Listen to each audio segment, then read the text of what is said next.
ज़ाहिर है छोटी सी बच्ची थी, मैं कहाँ इसको लेके जाती।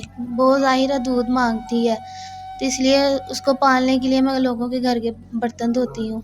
शौहर के घर वालों के पास गई हूँ, उन्होंने कहा कि हम नहीं तुम्हें रख सकते, जब हमारा बेटा ही मर गया तो तुम हमारी कुछ नहीं लगती, तो उन्होंने घर से निकाल दिया मुझे।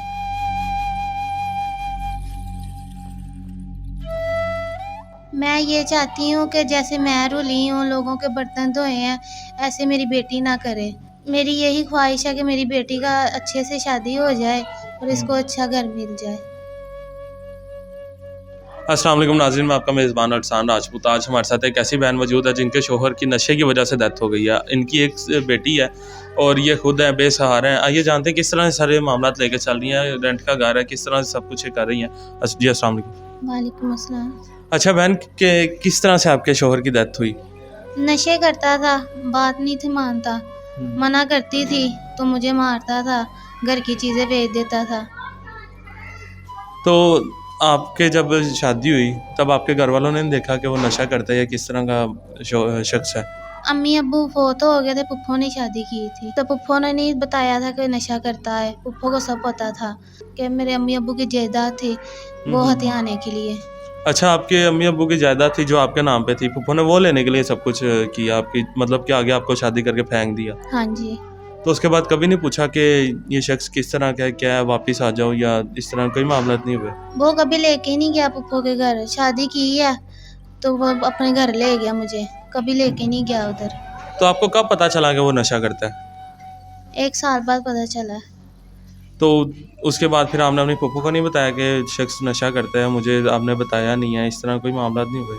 पुप्पो को बताया था, पुप्पो कहती थी वो जैसा भी है तुम्हारा शौहर है, जैसे भी रखेगा तुमने रहना उसके साथ, हम नहीं कुछ कर सकते। मतलब कि फूफो ने आपको घर से निकाल दिया था एक मरतबा शादी करके? हाँ जी। अच्छा, जब आपके शोहर की डेथ हुई आपकी बेटी की उम्र कितनी थी? साल की थी। तो किस तरह से आपने इसे पाला? किस तरह से आप अपनी फूफा के पास चली गई या शोहर के घर वालों के पास चली गई?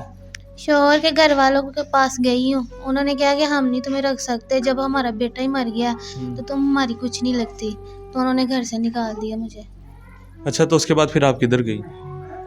मैंने कहाँ जाना था, बेटी थी छोटी सी, मेरी एक दोस्त बनी हुई थी, उससे मैंने हेल्प मांगी, उसने मुझे घर ले दिया किराए पे। ज़ाहिर है छोटी सी बच्ची थी, मैं कहाँ इसको लेके जाती। वो ज़ाहिर है दूध मांगती है, तो इसलिए उसको पालने के लिए मैं लोगों के घर के बर्तन धोती हूँ। तो तब आप बर्तन धोती थी और अभी भी आप यही काम कर रही हैं, तो आपका रेंट है, बिल है, ये सब कुछ किस तरह से मामला चल रहे हैं?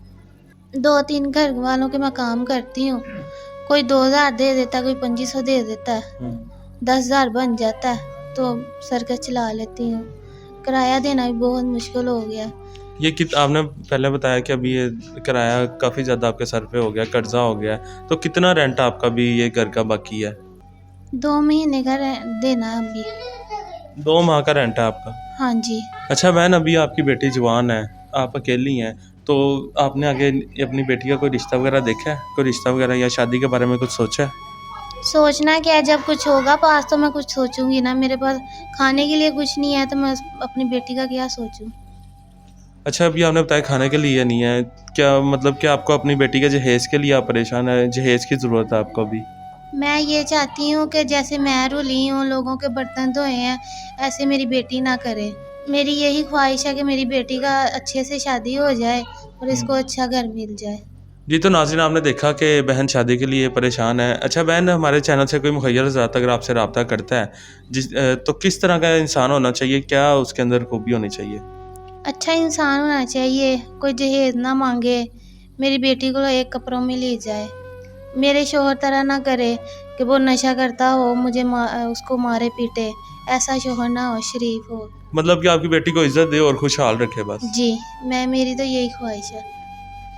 जी, तो नाज़रीन आपने इन बहन की सारी कहानी सुनी, किस तरह से शुरू से लेकर आज के दिन तक ये अकेली बेसहारा है, ना कोई आगे ना कोई पीछे। शौहर इनका नशे की वजह से फ़ौत हो गया और अब ये अपनी बेटी के रिश्ते के लिए परेशान है, जहेज़ के लिए परेशान है। जितने भी हमारे मुहय्यरज़ात देख रहे हैं उनसे यही अपील है कि नीचे इनका नंबर चल रहा है, जितना हो सके इनकी हेल्प करें और जो लोग तंग करते हैं वो तंग ना करें।